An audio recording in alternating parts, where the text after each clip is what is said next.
नमस्कार, मी यामिनी महामुंडकर. हितगुजमध्ये तुम्हा सगळ्यांचं मनापासून स्वागत आहे. आज आपल्या स्टुडिओमध्ये आहे डॉक्टर राजीव निरवणे सर उपस्थित आहेत. सर, तुमचं स्वागत आहे झी 24 तासमध्ये. नमस्कार. डॉक्टर राजीव यांच्याबद्दल बोलायचं झालं तर डॉक्टर राजीव हे प्रख्यात बाल अस्थिरोग तज्ञ, पीडियाट्रिक ऑर्थोपेडिक सर्जन म्हणून गेली 17 वर्ष कार्यरत आहेत.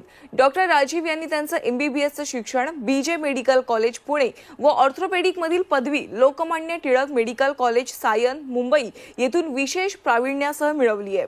तसंच डॉक्टर राजीव यांनी institute for paediatrics orthopaedic disorders Mumbai येथून बालरोग विषयक ऑर्थोपेडिक डिसऑर्डरचं स्पेशल असं प्रशिक्षण घेतलंय. या शिक्षणामुळे त्यांनी जन्मजात अस्थिव्यंग, हाडांमधील जंतू संसर्ग आणि सेरेब्रल पाल्सी यांसारख्या असाध्य आजारांपासून रुग्णांना बरं केलंय. डॉक्टर राजीव यांचं बालरोग ऑर्थोपेडिक्स मधील कार्य त्यांच्या केवळ पुण्यातील ऑरेंज हेल्थ केअर पुरतं मर्यादित नाहीये.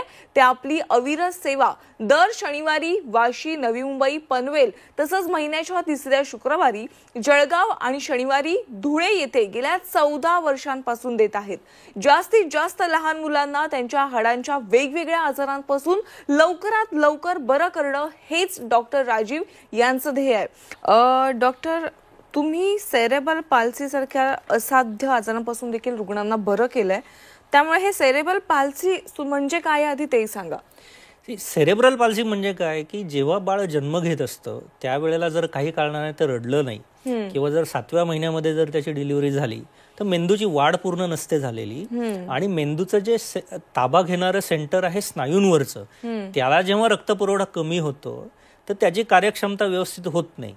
मग जेव्हा बाळाने नॉर्मली 3ऱ्या महिन्याला मान धरायला पाहिजे, 6व्या महिन्याला पालथी मारायला पाहिजे, 9व्या महिन्याला बसायला पाहिजे, वर्षभराला चालायला पाहिजे, या सगळ्या क्रिया लेट होतात. आणि मुलं ही टिपिकली मग जेव्हा चालतात त्यावेळेला टोज वरती चालणं, त्यांना आधाराची गरज लागते किंवा त्याला आम्ही सिझरिंग म्हणतो की ज्याच्यामध्ये ते पाय क्रॉस करून चालते, किंवा बऱ्याचदा जर फक्त एक हात आणि एक पाय ह्याची जर इन्व्हॉल्वमेंट असेल त्याला आम्ही सेरेब्रल हेमिप्लेजिया म्हणतो. या सगळ्या गोष्टींमध्ये बेसिकली काय आहे की प्रॉब्लेम मेंदूमध्ये आहे आणि जे स्नायूचं कोऑर्डिनेशन म्हणजे मेंदू जेव्हा आज्ञा देतो पंजाच्या स्नायूला की तू पंजा वरती कर, त्यावेळेला ह्या दुसऱ्या स्नायूला आज्ञा मिळणं आवश्यक असतं की तू पंजा ओढू नको, पण हेच कोऑर्डिनेशन त्या मुलांमध्ये होत नाही. आणि मग ह्याची तीव्रता जसं वय वाढत जातं 2, 3, 4, 10 जसं वय वाढत जातं तसं मग त्याच्यामध्ये सबसिक्वेंटली डिफॉर्मिटीज येणं आणि त्यांना चालण्यामध्ये अजून जास्त प्रॉब्लेम्स होणं, वजन वाढणं, कधी कधी खुगाचा सांधा सटकणं, या सगळ्या इश्यूजला त्यांना आपल्याला सामोरं जावं लागतं. बरोबर. आणि सध्या ना 7व्या महिन्यामध्ये 6व्या महिन्यामध्ये मूल जन्माला येण्याचं प्रमाण देखील वाढलंय. त्यामुळे सेरेब्रल पाल्सी ही आता सध्या कॉमनच झालेला आहे. डॉक्टर, सेरेब्रल पाल्सी काय आहे तुम्ही आम्हाला आता एक्सप्लेन केलं, पण यावर कोणते उपचार उपलब्ध आहेत?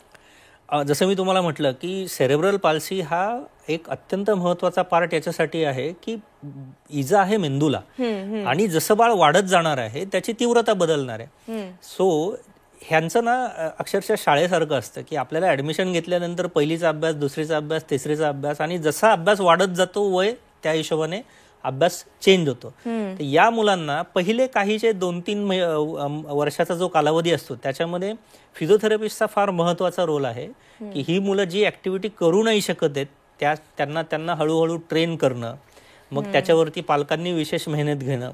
म्हणजे फिजिओथेरपी पहिले 2-3 वर्ष केल्यानंतर मग नेक्स्ट स्टेप येते की ज्याला स्पास्टिसिटी कंट्रोल. म्हणजे याच्यामध्ये काय, जे मी मगाशी म्हणत होतो की स्नायूंमध्ये जे आहे कोऑर्डिनेशन हे व्यवस्थित होत नाही. मग अशा वेळी आम्ही काय करतो, एक बॉट्युलिनम टॉक्सिन थेरपी असते ज्याच्यामध्ये जो कडक स्नायू आहे त्या कडक स्नायूमध्ये ते औषध इंजेक्शनच्या द्वारे सोडलं जातं. ऑफकोर्स हे भूल देऊनच केलं जातं. आणि त्याच्यानंतर मग तो स्नायू जेव्हा शांत होतो आणि मग आपल्याला त्याच्यावरती आपण मेहनत करवतो, पालकांना त्याला कसा तो स्नायू वापरायचा हे बाळाला शिकवलं जातं आणि मग बाळ ते स्नायू जेव्हा वापरायला लागतं तेव्हा आपण बघू शकता की चालण्यामध्ये ज्याचा पहिला अजिबातच वरती होता, टाच टेकवत नव्हती आणि ज्याला आधार लागत होता, ते बाळ आता या ट्रीटमेंट नंतर छानपैकी टाच टेकतंय, स्वतःचा पूर्ण बॅलन्स घेते आणि इंडिपेंडेंटली चालतंय. बरं, आता केवळ उपचार इथे नाही थांबणार आहेत, तर हे बाळ जसं मोठं होणार आहे त्याची तीव्रता अजून बदलेल. मग त्याच्या गुडघ्यांमध्ये प्रॉब्लेम्स येतील, बाकीच्या सांध्यांमध्ये प्रॉब्लेम्स येतील, मग त्याला त्या हिशोबाने आपल्याला पुढे उपचार हे करणं भाग पडतं. बरोबर. आणि मुळात वेळोवेळी याचा फॉलोअप घेणं देखील गरजेचं आहे. अगदी बरोबर.